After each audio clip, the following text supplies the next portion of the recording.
Hey guys, welcome back to Tracie's Place. Today we are making a viewer requested classic. We're making a carrot cake. This is a staple on many Easter tables as well as Thanksgiving. So come along, get your little pads of paper out, watch the video, and then come back with me again and make it. This is what you're gonna need for the cake. Okay, I want to give a special shout out to Brother Calvin for requesting this cake. I'm sorry it took a little while, but here it is. So the ingredients that you are going to need is 1.5 cups of granulated sugar, a half cup of light brown sugar. No brown sugar, no problem. 2 cups of regular sugar is fine. 3/4 cup of vegetable oil, 3 eggs, 2 teaspoons of vanilla, a half a cup of buttermilk, 2 cups of all-purpose flour, 2 teaspoons of baking powder, a half a teaspoon of baking soda, 1 teaspoon of salt, 1.5 teaspoon of cinnamon, a half teaspoon of nutmeg, 1/4 teaspoon of fresh ginger, 1 cup of nuts, and that can be pecans or walnuts, 2 cups of finely grated carrots, and 8 ounces or about 2/3 cup of crushed pineapple in the juice. Not a whole bunch of juice. You can also add raisins if you'd like. I'll be adding 1/4 cup of raisins, but if you love raisins, you can add more or leave them out totally. All right, so let's get started. Before starting the recipe, make sure you have all your ingredients gathered together. Make sure that you also have your pans ready and prepared, meaning if you're going to grease and flour them, you can do that. I put parchment in the bottom of my pans, and then I buttered the sides and the parchment paper. Also make sure to put your oven on 340 degrees Fahrenheit to preheat. And for the pecans, we need the pecans to be roasted. You don't have to do it, but roasting pecans just adds so much more of a robust flavor. So you want to go ahead and do that, and I'm going to show you how now. So when roasting your pecans or your walnuts, what you want to do is get 2.5 cups of pecans. And it's so easy, you don't even have to watch me do it, but I'm going to tell you how I did it. What I do is I put 1 tablespoon of butter in a little ramekin, and then I melt that in the microwave, you know, to liquefy the butter. When it comes out, maybe like after 20 seconds or so, just make sure it's liquid. And I put 1/4 teaspoon of salt and 1/4 teaspoon of sugar in the butter, stirred it up, poured it all on top of the pecans. And people say pecans are you know, they say it many different ways. I say pecans. I don't know what part of the country that's from. My parents were from Mississippi, and we say pecans. And some people say pecans. So whatever your fancy, get that butter mixture mixed into your pecans. Make sure you get all the way down at the bottom. Mix them up really, really good. Now, after you get all the pecans or the pecans coated, what you want to do is pour them into a little aluminum pan or aluminum lined pan. This is just a little aluminum pan from the Dollar Tree. Sometimes if I make toast in the oven or something like that, I use a pan like this. But what you want to do is just spread them all out. Try to get some aeration between it a little bit. A little space. And then we are going to roast these in a 350-degree oven for about 8 minutes. And here are the roasted pecans right out the oven. They look and they taste delicious. I'm gonna have to try not to eat these up, but they taste really good. And make sure to peel your carrots before you grate them. I use a peeler, and I always have well, it's a garbage bag for me, but I use a Kroger grocery bag or whatever grocery bag you have, and I use it as a garbage bag. So what you want to do is just peel your carrots. And after you get them all peeled, then you grate your carrots. So here's my grater. I have one that has a little container at the end so it catches all the grated carrots. If you don't have that, that's fine. Just put it over a plate or a bowl. And I have the large side for grating or the small side. I like the small side. And then also I'm just going to kind of cook them a little bit after I grate them just to get the, you know, a little tender. I don't like the idea of having crunchy carrots in the carrot cake. So I'm gonna just kind of parboil them a little bit, and then we'll get them into the cake. For your carrots, I think tender carrots are better. I don't think anybody likes to crunch down on raw carrots. If they are finely grated like mine are, it might not be too bad, but still I wanted to go ahead and blanch them a little bit, or rather just get them tender. So I cooked them just a little bit in hot boiling water for about 2 minutes. So you can do that, or you can leave them raw. So off camera, I went ahead and combined my all-purpose flour, baking powder, baking soda, salt, cinnamon, nutmeg together, so that when I get ready to add it to my sugar mixture, it will already be ready. And just make sure to combine it good so nothing is clumped together. All right, so let's put our sugar in first. And also guys, the measurements will be down in the description box below. The full recipe will be down in the description box below. So we have our sugar there, and we're going to put our light brown sugar in. And then next we're going to add our vegetable oil. Make sure all your ingredients are room temperature as well. Your eggs, your buttermilk. We're going to add 2 teaspoons of vanilla.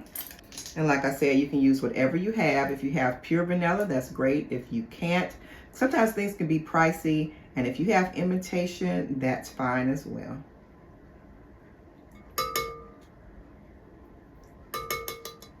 And here are my 3 eggs. We're going to add 1 egg at a time.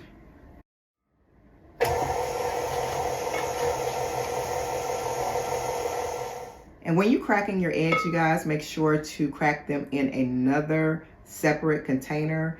I've been warned several times. I've never had this happen to me before. I've never had a bad egg to get into one of my mixtures, but people that have watched my videos said you should crack them separately, in another bowl. So I am doing that now, so I won't mess up all of the work that I've done.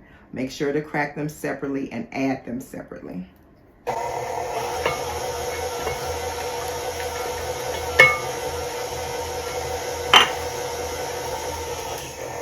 And we just want to combine it just a little bit till it gets, barely combined. We're good. So now we're going to add our flour mixture alternately with our buttermilk. And we're going to start with the buttermilk.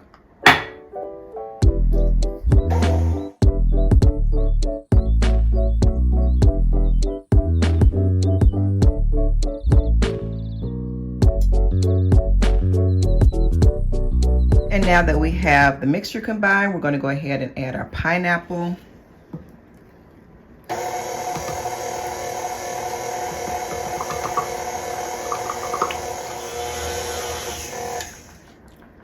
And now we're going to add our nuts, carrots, and raisins. And so that they won't fall to the bottom of each layer, we're going to put the ingredients in this bowl and cover them with about a half teaspoon of flour. Also remember, don't put all your pecans in. Some of them will be saved for decoration unless you want to put all of them in. But we're just going to put about half of them in and save the rest for decoration. This is 2 cups. So 1 cup goes in, 1 cup stays out. So I'm going to put those in our bowl. Also, if you want more nuts than 2 cups, you can do that as well. And that's 2 cups of carrots. 1/4 cup of raisins, unless you want more. Oh, and don't forget to put your ginger in there too. So we're going to put in about a tablespoon of flour and get that mixed up. Get that well coated. And if it needs a little more flour, just to coat, because we're not trying to add more flour, but just to coat, you can go ahead and add a little more flour to coat your ingredients, which I need to do.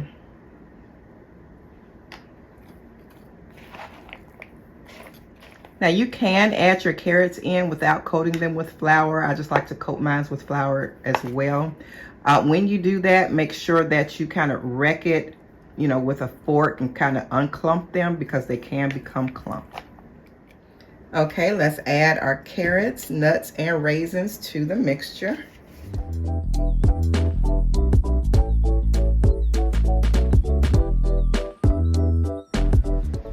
Okay, let's go ahead and get that combined. All right, you do not want to overbeat that. You just want it to well combine, and we're going to get it into our prepared pans. I have two 10-inch pans. You can use 3 8-inches, but that's up to you. Make sure that you scrape your beater down and make sure your bowl is scraped down. I have the beater with the edge scraper on it, so it shouldn't need too much, but I always like to double check. Because you don't want anything not combined. So just give it a stir from the bottom and make sure everything is combined in there. And you want to make sure that the pans are evenly loaded, because you don't want one side getting ready quicker and then it burns because it's waiting on the other side, or you don't get to the oven in time. You want to make sure it's evenly in each pan.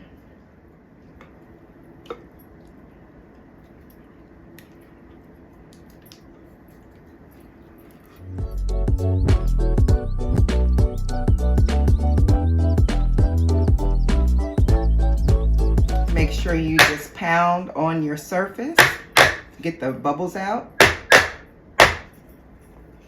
Make sure they're level. And into a 340-degree preheated oven they go for about 25 to 30 minutes. But depending on what pan you use, what size you use, make sure you start checking at 20 minutes.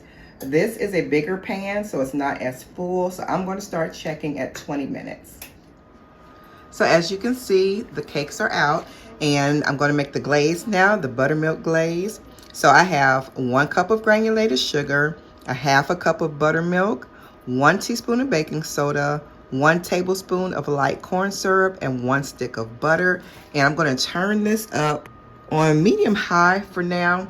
A little bit as it gets to melting, I'll turn it up just a little bit. And it's supposed to boil for 4 minutes. And then after it boils for 4 minutes, I'm going to put the vanilla in, let it cool for just a few seconds.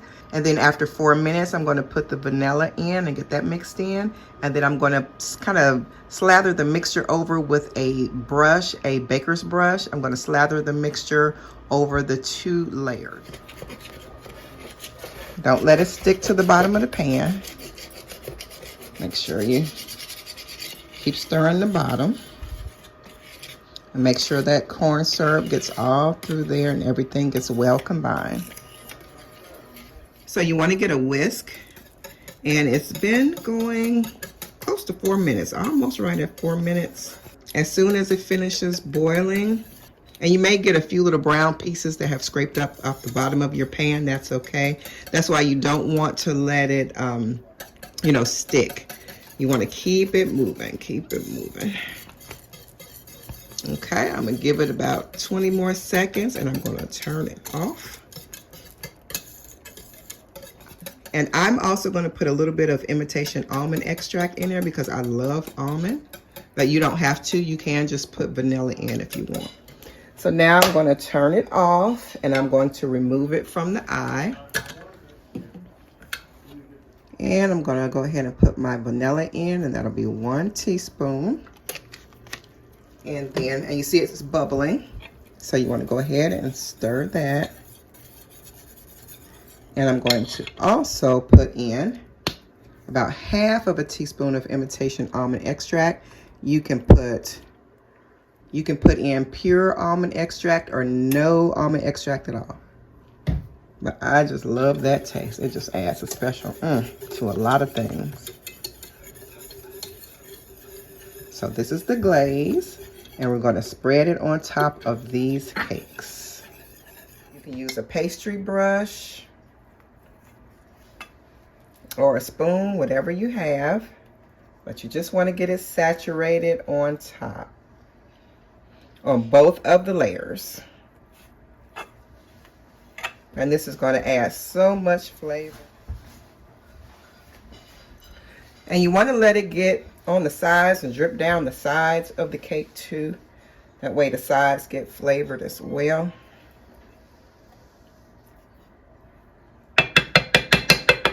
And you can save this if you've made 2 cakes, or you can save it for something else that you're going to be making within 2 days.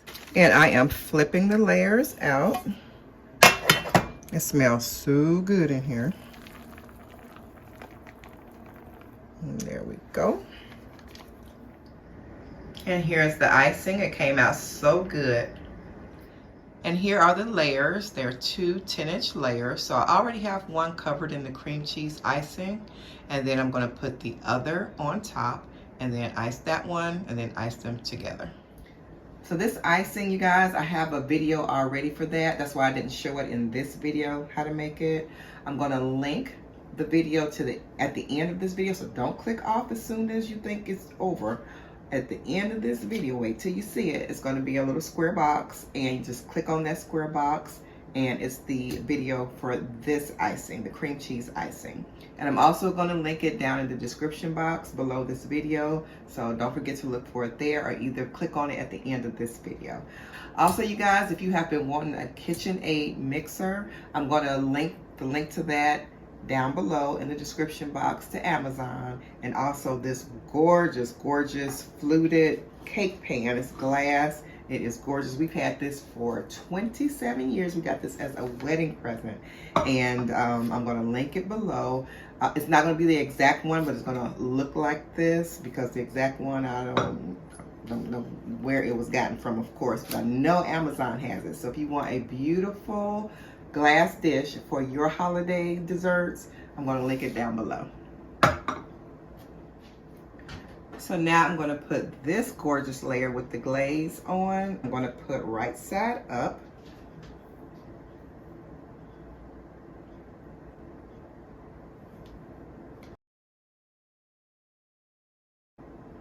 And now I'm going to ice the rest of the cake. Also, I wanted to let you know about that parchment paper. I put that there. There's 4 squares of parchment paper there. And when I finish icing the cake, then I just pull them from under there, because it doesn't go over the whole cake. It's just 4 squares. That way the cake plate doesn't get all the icing on it and get all messy, and then they have to clean around it. So you just take the parchment paper from underneath when you get done icing the cake, and your cake plate is clean. Also, remember, you guys, when you are icing a cake, you want to put a thin layer of crumb coating. And what the crumb coating does is keep those crumbs and, flakes of cake from getting into the outer layer of icing. You want a nice, pretty outer layer of icing. So make sure you do a crumb coating, and you can, if you want to, do the crumb coating and let it dry for maybe, well, not dry, but, let it sit for about 10-15 minutes. Also, you can do a crumb coating and put it in the refrigerator so it can harden a little bit. You take it out, and then you finish icing your cake.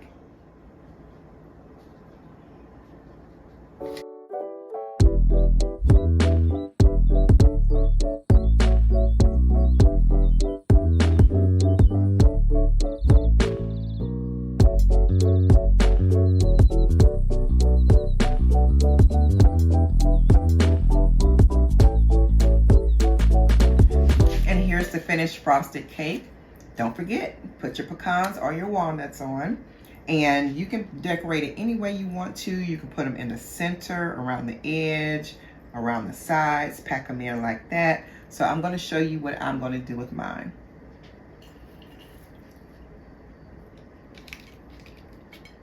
What I'm going to do before I get too far is I'm going to take these sheets of parchment from under the cake, and you kind of loosen them and then snatch them real fast.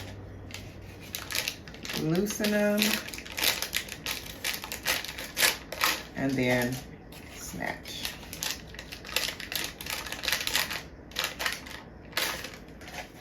Now you're ready to finish putting your pecans around the edge. And do not skip the step of roasting your pecans. They taste so good against the flavor of this icing.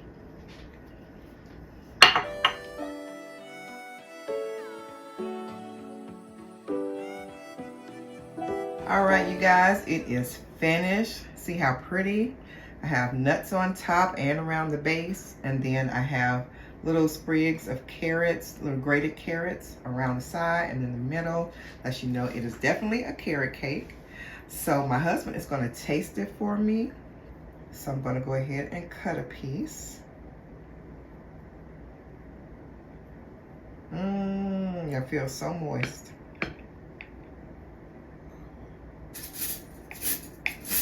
It is so pretty.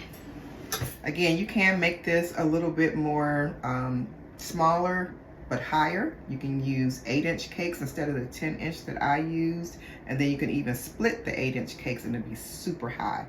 So we're gonna get a piece on this little saucer here. Scoot it over a little bit.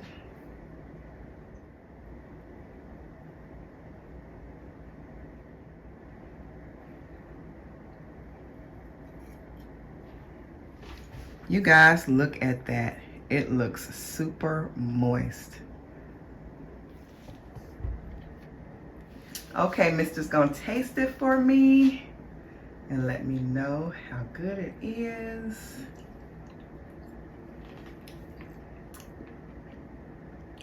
Real good. It's good. Good. I am glad. Real moist. And it's just the first day. It's gonna be better tomorrow. It's gonna be better tomorrow. Mm-hmm. Oh my goodness, I'm so glad you like it. So there you go, you guys. It is a winner chicken dinner. And I am so glad. So make sure you guys to check down below for other videos, whether you're watching this at Thanksgiving time. I have Thanksgiving videos, a whole playlist down below in the drop down description box below this video. Make sure you check that out. The whole dinner basically is down there, as well as other recipes for desserts. My winter pound cake is down there. A lot of people love it, as well as the other videos. I'm gonna put some more dessert cakes other than that one too down there. So make sure you check those out. Let me know if you make them. And yeah, check out some of the other videos on the channel. And y'all, look real quick. I also made a vegan cake to sample. This is my first time making it. It's not really vegan. I'll say it's eggless. It's an eggless carrot cake. So I'm gonna try that, and if it's good, I'm gonna make it for you guys on the channel. All right, so I'll see you all next time, from our kitchen to yours. Love you guys. Stay safe out there. Bye-bye.